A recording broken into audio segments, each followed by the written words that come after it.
Bueno, otra semana más. Espero que todos estén bien, sanitos. Y aquí estamos de nuevo con Es Posible Conversar. Muy buenas Así es. tardes, Juan Pablo. Hola César, ¿cómo andas? ¿Cómo está la salud, los ánimos y todo? Bien, salí a caminar el otro día, Qué bueno, ¿verdad? Así que eso anduvo bien. eso Oye, bueno, hoy día me toca dirigir a mí, entonces vamos a ver. Bueno, el retiro del 10%, la pega que le toca al ministro Pérez y el Estado de Derecho en la Araucanía. Y en los Estados Unidos dos cosas, que una es las elecciones, que el cuento se ha puesto peligrosón en base a los tweets de Trump, y la caída de la economía que ha sido bestial. Ok, uno de los temas importantes de la semana fue el 10%, que si bien es cierto que todos los técnicos y economistas de la oposición y de gobierno lo encontraban una idea que iba entre mala y pésima, pero sin embargo se aprobó por 2/3, algo bien inédito. Y la gente, me llamó la atención, uno, la importancia que tiene para la gente el disponer de su plata para él. O sea, esta no es plata del fisco, esta es plata de él. Y eso se aprecia. Y lo segundo fue la rapidez con que las AFP se organizaron para entregar esta plata, que contrasta con lo que cuesta hacerse la gente normal de cualquier otro subsidio, que a mí me tocó ahora ver en otro directorio ¿cómo se llama? Cómo uno puede tener, una persona normal, el subsidio de arriendo, y realmente hay que ser doctor en leyes para poderlo tener, digamos, es casi imposible. Entonces eso, yo te diría, Juan Pablo, para que ahí se abra el tema. Mira, lo primero, creo que yo era de los escépticos, sin entender mucho el tema, pero era de los escépticos del tema. De a poco me fui convenciendo y finalmente terminé partidario del tema, pero creo que el resultado hasta este momento ha sido muy bueno. Por lo que tú dices, primero, sabe que esto era suyo y usted está en un momento muy difícil y aquí está a su disposición. Creo que por fin atinaron las AFP. Vi un par de metidas de pata en las AFP y rápidamente salieron a pedir perdón, endezaron el tema. Yo creo que aquí se han anotado un poroto las AFP desde el punto de vista justamente de lo que no habían hecho nunca, que es acercarse a la gente, no ponerse como arriba de ellos.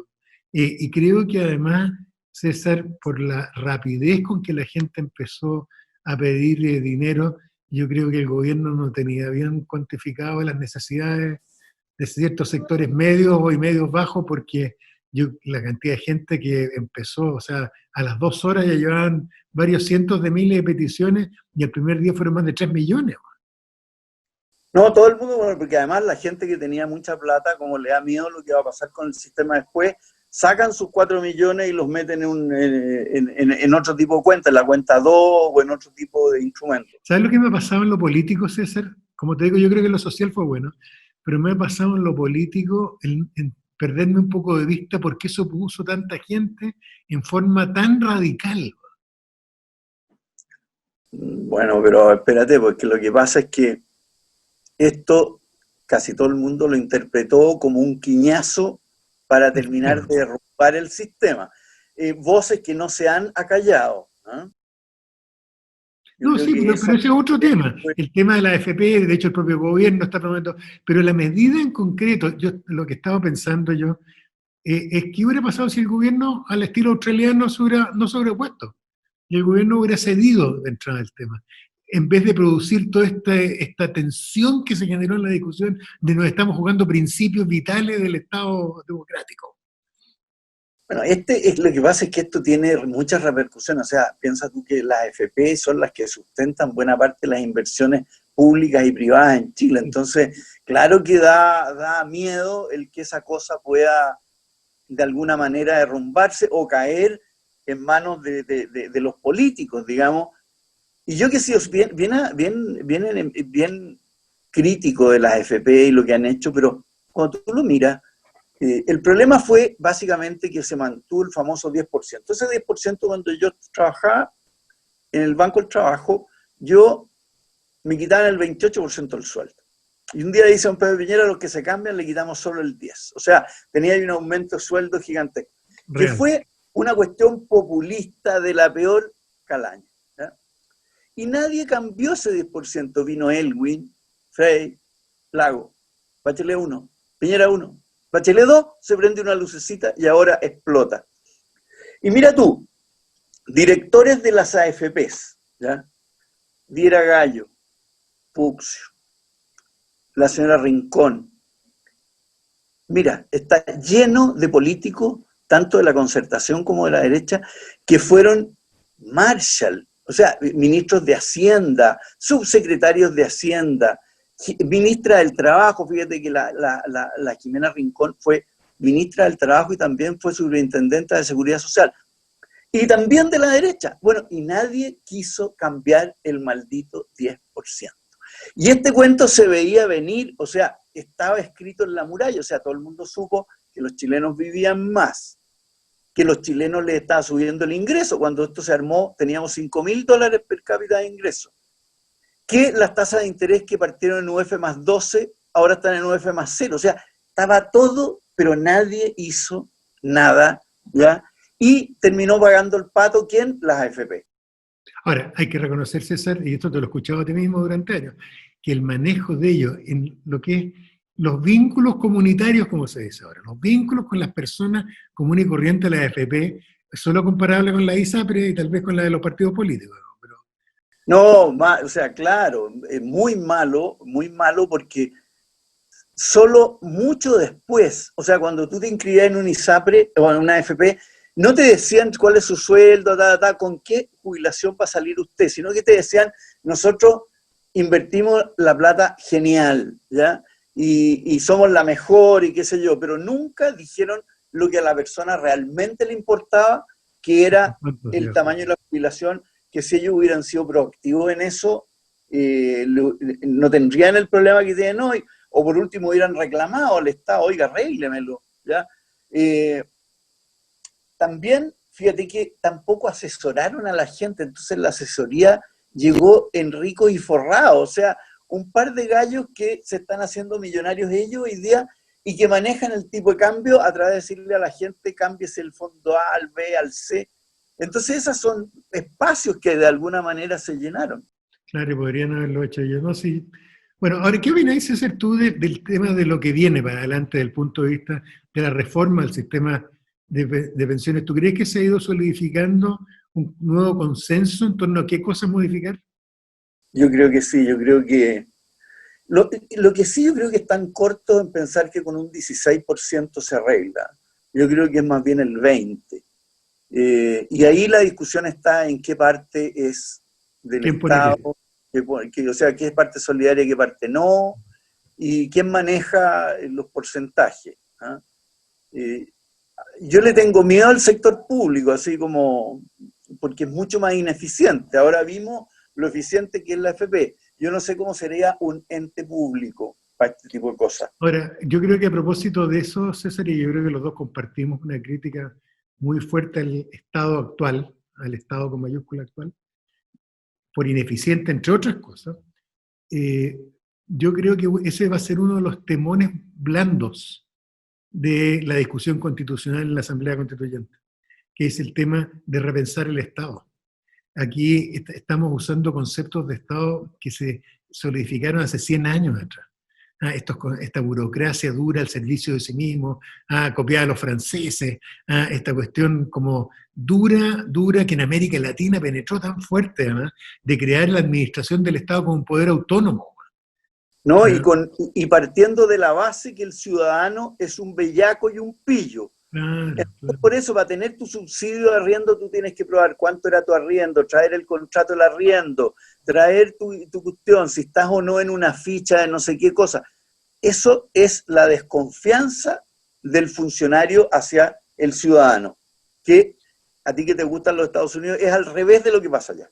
Tal cual. Bueno, y de eso acuérdate que una de las caras no solo ha hecho crisis el Sename, no solo ha hecho crisis el sistema de previsión en la sociedad chilena, sino que acuérdate que estamos en plena crisis del sistema de justicia.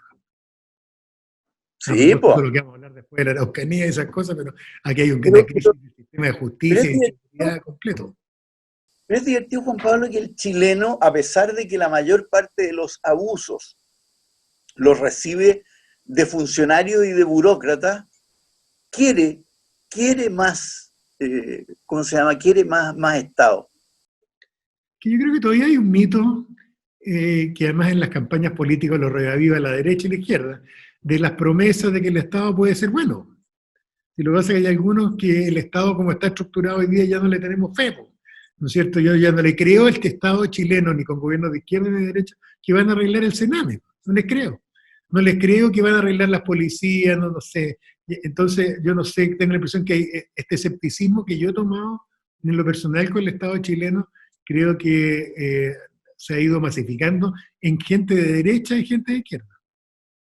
Bueno, ojalá atinemos, porque, mira, todas las cosas que organiza el Estado en general son complejas, son difíciles, a la gente común le cuesta mucho llegar, ¿ya? Y eso contrasta a lo mejor con cosas que se podrían hacer igual a través del sector privado en forma mejor.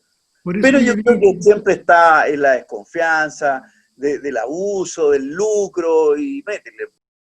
Por eso yo creo que hay que repensar el Estado chileno. Yo creo que eso va a ser una experiencia muy sana, el repensarlo, imaginar que el Estado puede ser distinto, que el Estado puede ser más cálido con los ciudadanos, no tener esta desconfianza que dices tú, sancionar más gringo, sancionar duramente el que actúe de mala fe, pero no presumir la mala fe. Que es lo que pasa. Y además el burócrata, oye, es clasista. El burócrata ve a alguien con cara de caballero y lo atiende bien y es más o menos simpático, pero cuando no, es un perro. Sí, pues, tal cual. Y ha sido así con gobiernos de izquierda y de derecha, efectivamente, el Estado chileno es clasista, tal cual. Y por eso que yo creo que también, te digo, se ha ido cortando el elástico, César, porque hoy día el Estado no da el ancho para sectores progresistas, pero a propósito de lo que vamos a hablar de la Araucanía, tampoco da para proteger la propiedad o la paz social en lugares donde está el conflicto indígena. Entonces, en fin, yo creo que hay tanta cosa en crisis. Démosle a la Araucanía. Ahí hemos estado en unos chats que llegan cosas realmente de pánico. Entre otras, un audio con carabineros en que el carabinero le dice a sus súbditos, saben que tenemos orden de la superioridad de no acudir a este tipo de alarma. Y por primera vez dinamitaron camiones, descarrilaron un tren, o sea, ya la cosa se está poniendo como más brutal. ¿Qué opináis? ¿Para dónde nos lleva esto? Mira, yo creo, soy pesimista y optimista al mismo tiempo. Soy pesimista en términos de que creo que se han hecho las cosas muy mal, que se siguen haciendo muy mal, y otra vez en este tema tengo una crítica cruzada a la izquierda y a la derecha, al sistema político. Yo creo que el centralismo chileno ya no va más. A ti te debe pasar que uno va al sur y sientes la urgencia, aunque uno no viva allá, sientes la urgencia del tema, la necesidad de reestructurar eso, de ordenarlo, de incorporar a todo el mundo y de producir tranquilidad y paz. Llegas a Santiago y el tema desaparece. Desaparece. A mí me tocó vivirlo en la campaña de Carolina Goich. Pasamos varios días con la candidata allá, entrevistándonos con todo el mundo. Pucha, quedamos conmocionados por las historias. Volvimos a Santiago y acá en Santiago nadie nos pescó. Y la sensación que uno tiene es de que el poder central de Santiago colapsó en esta cuestión. De hecho, yo creo que hoy día se puede discutir si hay un Estado, César, allá.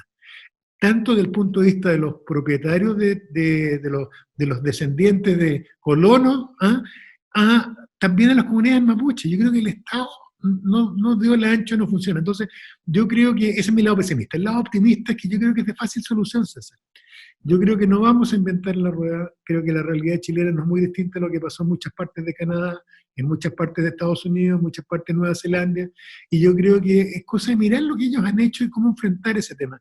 Y yo creo que aquí el responsable, las buenas noticias es que los responsables no son las comunidades mapuche, y menos los descendientes de colonos propietarios de terreno allá.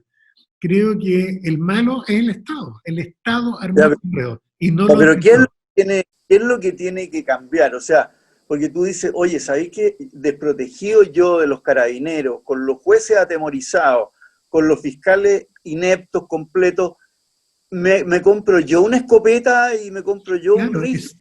No hay que ir a eso porque eso es la guerra campal. Pero efectivamente esa es la tentación hoy día, que sabe que si no está el Estado haciendo lo que tiene que hacer, este audio que tú dices de Carabineros brutal. y muestra que también dentro de ese proceso de descomposición del Estado general, pero de descomposición del Estado en la región, ¿no es cierto?, en la 9ª región y en parte de la 8ª, yo creo que el riesgo es ese, pero la solución yo creo que es fácil, y hay que aprovechar el proceso constitucional. La solución es dejar que la gente de allá se organice. Viene la elección de gobernador.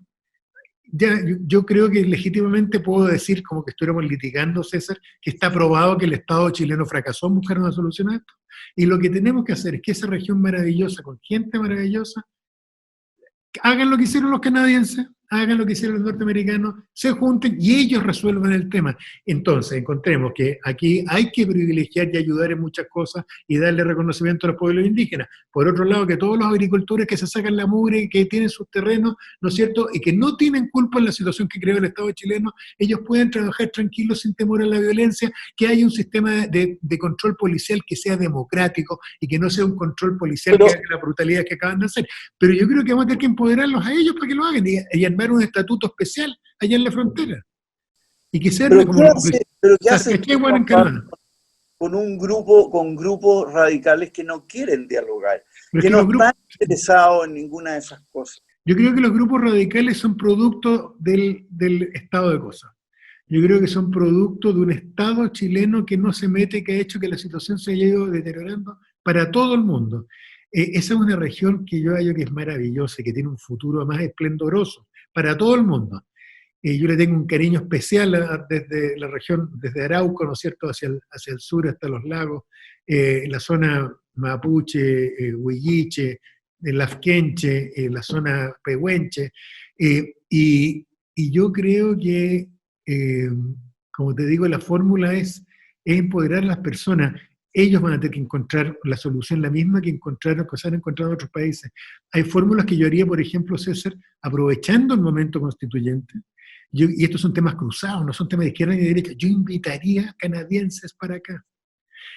Que nos cuenten la experiencia de ellos, que yo invitaría a norteamericanos de Dakota, Dakota del Sur. Pero Juan Pablo, fíjate que en Estados Unidos, y en Nueva Zelanda también, y en Australia también, los descendientes de ingleses y europeos los exterminaron. Esa fue una guerra en que dejaron muy poco, pero allá no existe esa cosa del Huelmapu y de que hay que sacar a los Wincas para afuera. En Canadá sí. De hecho, hoy día, César, 1/3 del territorio de Canadá, 1/3, está administrado, ha sido entregado por el Estado central a comunidades indígenas. Canadá, que debe ser el segundo del país más grande del mundo, 1/3 está manejado por las comunidades indígenas. Acaba de salir un fallo recién de la Corte Suprema Federal en Estados Unidos que reconoció en Kansas que 1/3 del estado de Kansas resolvió el tema, tiene que ser administrado por las comunidades indígenas. Entonces, creo que tenemos que aprender de lo que está pasando a otro lado, porque lo único que yo sé que en Kansas no se andan matando, que en Saskatchewan ni en British Columbia se andan matando, y que al revés se potencia esto.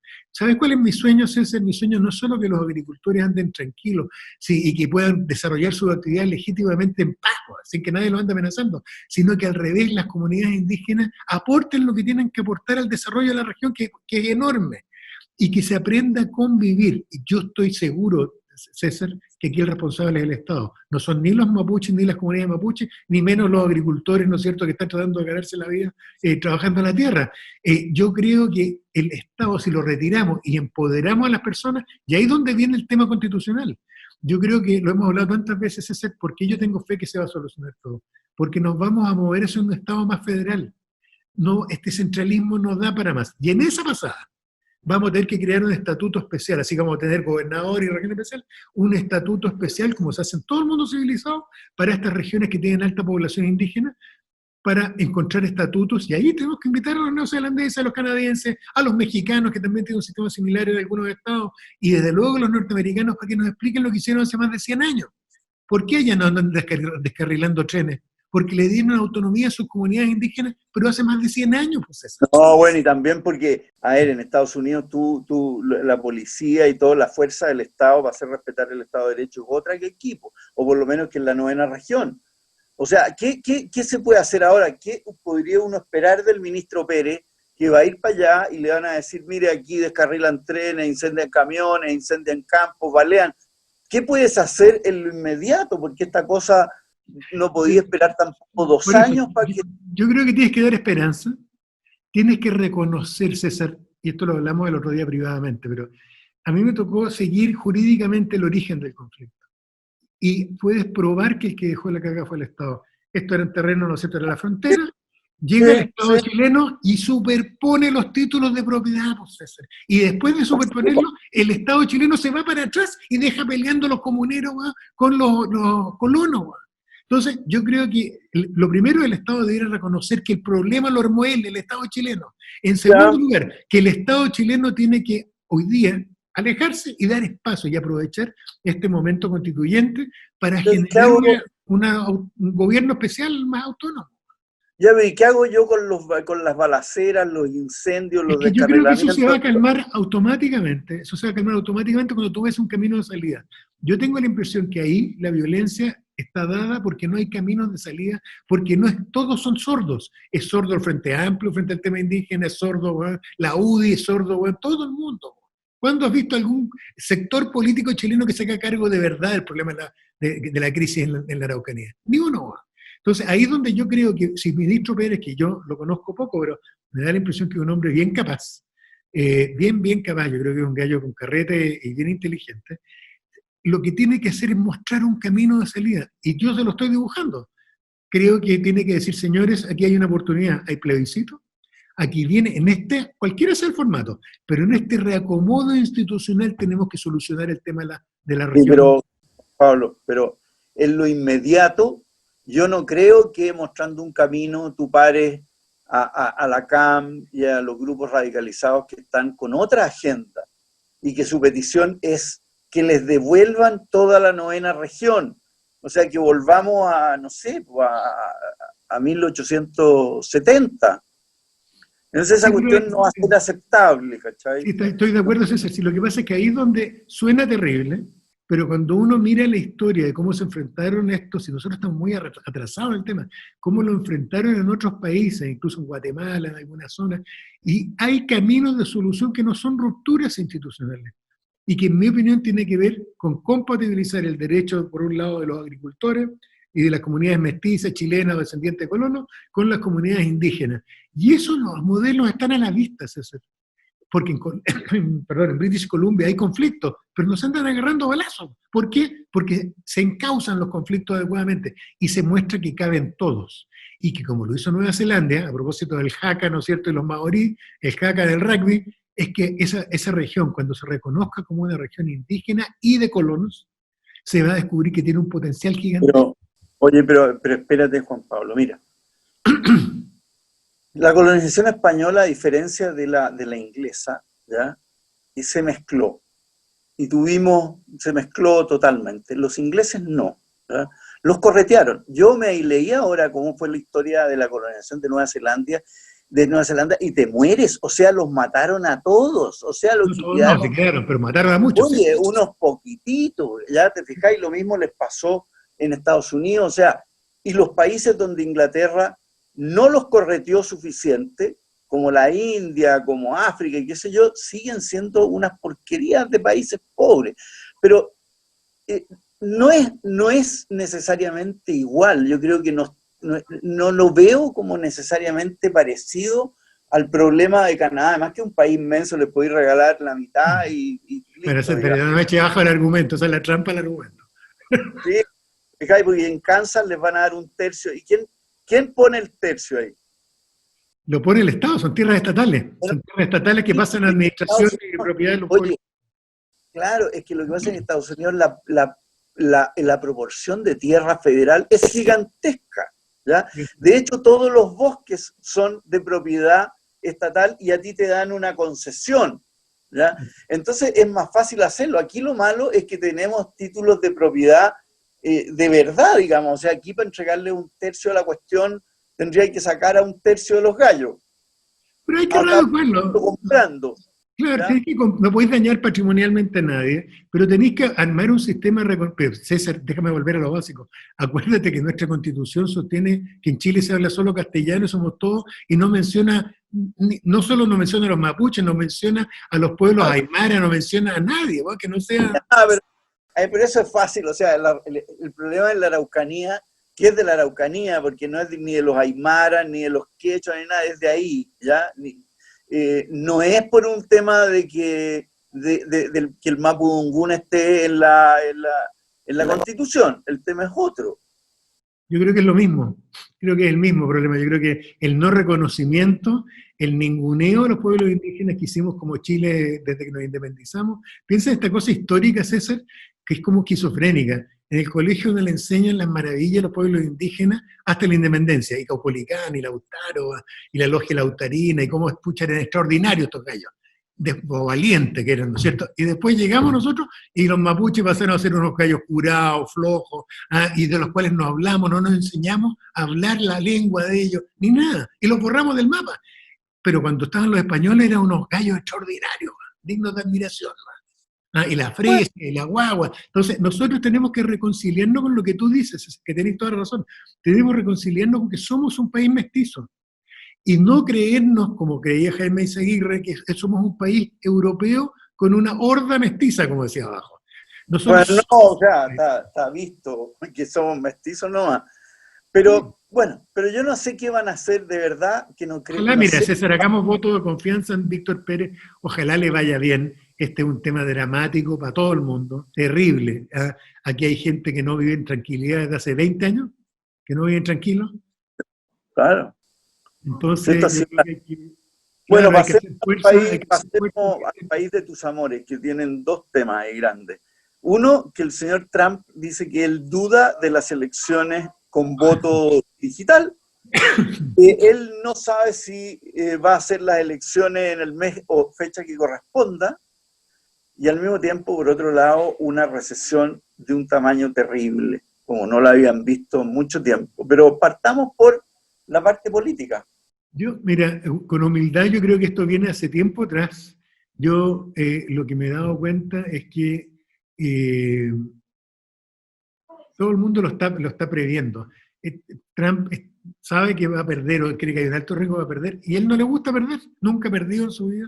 Y si no, se va a llevar la pelota para la casa. Y lo que él está haciendo es dos cosas. Y está armando un eje muy complicado. Al ver que va a perder y trata de ganar más tiempo, para que se recupere la economía, dice, oye, ¿sabéis que mejor posterguemos las elecciones? Lo segundo es decir, ¿sabéis que esto va a ser fraudulento, esto va a ser un tongo, por los votos a distancia, que se mandan por correo, etc.?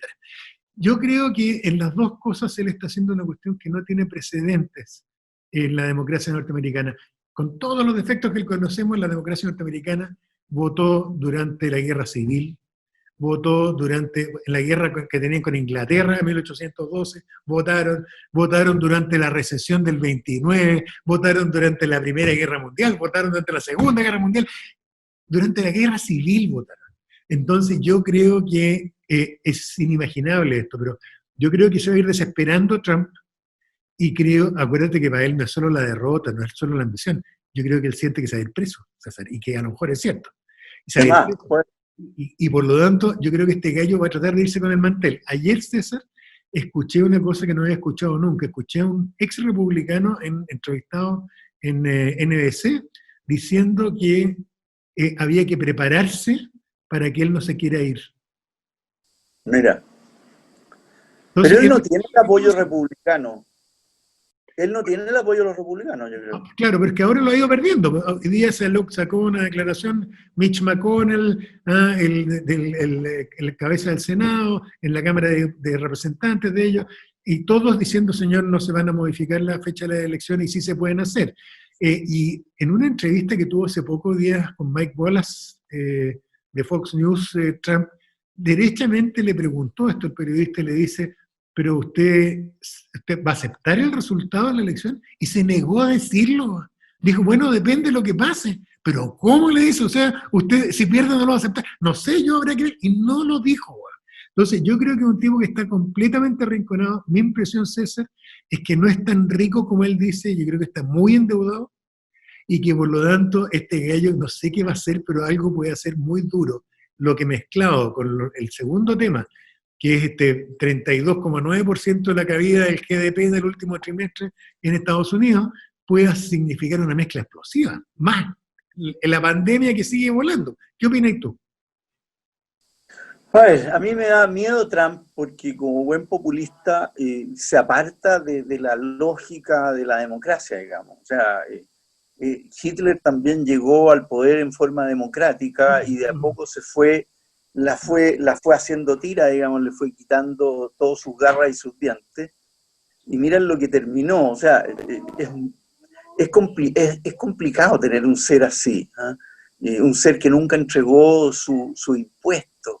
Una persona que te pone en duda las votaciones, que te pone en duda si él va a reconocer. Además, ¿qué saca con no reconocerlo, salvo crear un problema gigantesco? Yo no veo a las Fuerzas Armadas de Estados Unidos apoyando a un Trump que declare que las elecciones son truchas. No pasaba nunca. Y lo otro es que da pánico es la profundidad de la recesión. A ver, ¿cómo explicáis eso, César? Que se haya sido tan brutal, ¿no? Porque los sectores que tocó son los que más empleo dan, ¿ya? Y son en definitiva muy importantes. Todo lo que es servicio, comercio, ¿para qué vamos a decir? Turismo y otras cosas, son pura mano de obra, ¿ya?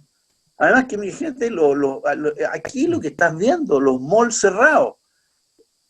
Todas estas tiendas de mall tienen la ropa que tenían ahí en marzo, la tienen ahí todavía, ¿ya? Y sus sistemas de venta online no son buenos. Mira, yo hace 2 semanas compré en Falabella un laptop para arreglar que nos da tanto problema aquí. Hasta el día de hoy, nada. Traté de meterme al sitio de reclamos, lo tienen cerrado. Está como el sitio de Provida ayer. Claro, no, pero entonces, mira que es complicado el cuento, Oye, el otro día, ya no me acuerdo cómo se llama, pero este premio Nobel que escribe en el New York Times, ¿cómo se llama? De economía. Krugman. Claro, Krugman, Paul Krugman, le vi una entrevista cortita ayer también, que decía que él era muy optimista en que iba a salir rápido a Estados Unidos, porque decía que a diferencia de la crisis de hace 12 años atrás, en que hubo temas de fondo, cómo se estructuraron los créditos, las burbujas, aquí no hay un problema real económico, sino lo que hubo un trancazo producto de la pandemia. Y él sostiene que en el momento que aparezca la vacuna y se retire la pandemia, la economía se va a disparar para arriba. ¿Qué crees tú? Que yo creo que tiene razón, pero que va a dejar muchos muertos en el intertanto. ¿Te fijas tú? Porque no sé, a ver, tú, no quiero dar nombres, pero hay tiendas que no son las más grandes, Falabella, Horrible, yo creo que tienen tiendas en todos los moles, ¿ya? Que son ropa más especial y qué sé yo. Claro, pues una empresa grande, que además tiene un banco Falabella que puede acceder a fondos del Banco Central y qué sé yo, puede que resista el cuento, pero hay otros más chicos que no lo van a hacer. Entonces, la mortandad que va a quedar va a ser grande, ¿ya? Ahora probablemente el Tip-Tap se lo irá a comprar otra persona y va a volver, pero que van a quedar muertos y heridos en el camino muchos. Oye, ya que nos acercamos al final, tenemos que hacer nuestras recomendaciones. Perfecto, yo tengo que prender aquí mi artefactito. ¿Qué libro nos recomiendas? Ya, este libro se llama The 12 Rules, los 12 que mandaban, que son los 12 personajes de los jacobinos que mandaron durante la Revolución Francesa e hicieron la época del terror. O sea, ahí está Robespierre, Saint-Just y el resto de los demás, y va escribiendo muy bien, muy parecido además a la Revolución Rusa, ¿eh? Y todo esto eran abogados, no eran pueblos, eran casi puros abogados. Es salud pública, que el nombre ya uno se asusta. Claro, y ellos se apoderaron muy parecido a como lo hicieron los bolcheviques, se apoderaron primero de la convención y después del país. Y en películas, una serie bien interesante que se llama Califat, con K, es una película sueca que muestra cómo ISIS recluta a niños y jóvenes suecos y europeos para ir a este horror. y lo que significa Buena y lo que es el islamismo extremo. Así esas son mis recomendaciones. Yo en libro tengo esta cosa que la recomiendo encarecidamente, de Donald Kagan, que es el de los profesor de Yale en este momento, de clásico, de historia clásica, y se llama Atenas de Pericles y el inicio, el nacimiento de la democracia.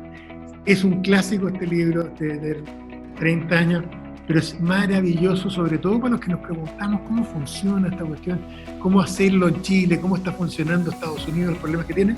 Es maravilloso ver a este señor, el Donald Kagan, describir los albores de la democracia.